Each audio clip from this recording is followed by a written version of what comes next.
गणेश चौथ कथा।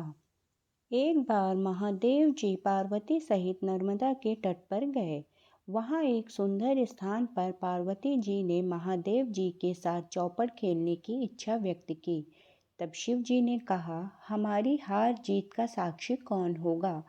पार्वती जी ने तत्काल वहां की घास के तिनके बटोर कर एक पुतला बनाया और उसमें प्राण प्रतिष्ठा करके उससे कहा, बेटा, हम चौपड़ खेलना चाहते हैं, किंतु यहाँ हार जीत का साक्षी कोई नहीं है। अतः खेल के अंत में तुम हमारी हार जीत के साक्षी होकर बताना कि हम में से कौन जीता, कौन हारा। खेल आरंभ हुआ।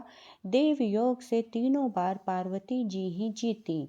जब अंत में बालक से हार जीत का निर्णय कराया गया तो उसने महादेव जी को विजयी बताया।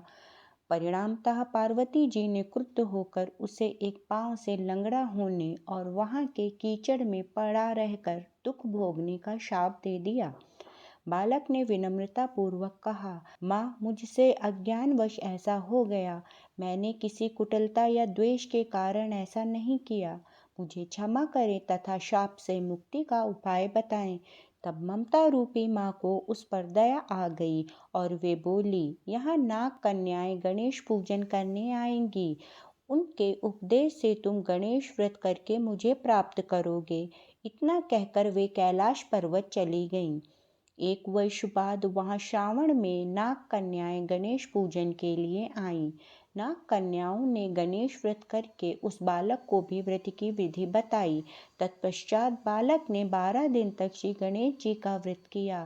तब गणेश जी ने उसे दर्शन देकर कहा, मैं तुम्हारे व्रत से प्रसन्न हूँ, मनोवांक्षित वर मांगो।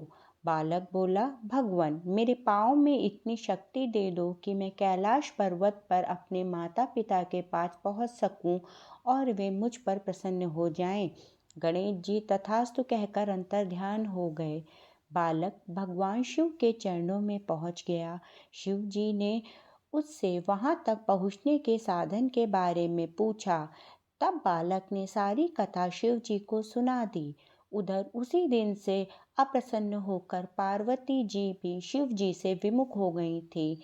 तदुपरांत भगवान शंकर ने भी बालक की तरह 21 दिन पर्यंत श्री गणेश का व्रत किया, जिसके प्रभाव से पार्वती के मन में स्वयं महादेव जी से मिलने की इच्छा जागृत हुई।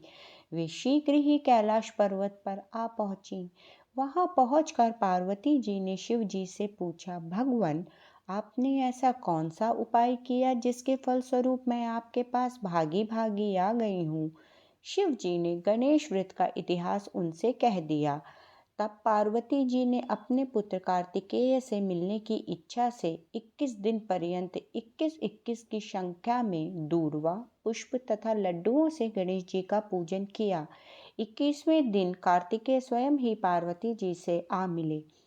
उन्होंने भी माँ के विमुख से इस व्रत के महात्म्य सुनकर व्रत किया। कार्तिकेय ने यही व्रत विश्वामित्र जी को बताया।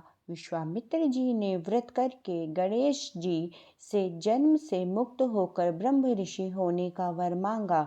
गणेश जी ने उनकी मनोकामना पूर्ण की। ऐसे हैं श्री गणेश जी, जो सबकी कामनाएं पूरी करते हैं। बोलो श्री गणेश जी की जय। बोलो माँ पार्वती की जय। बोलो श्री महादेव की जय। बोलो श्री कार्तिकेय की जय।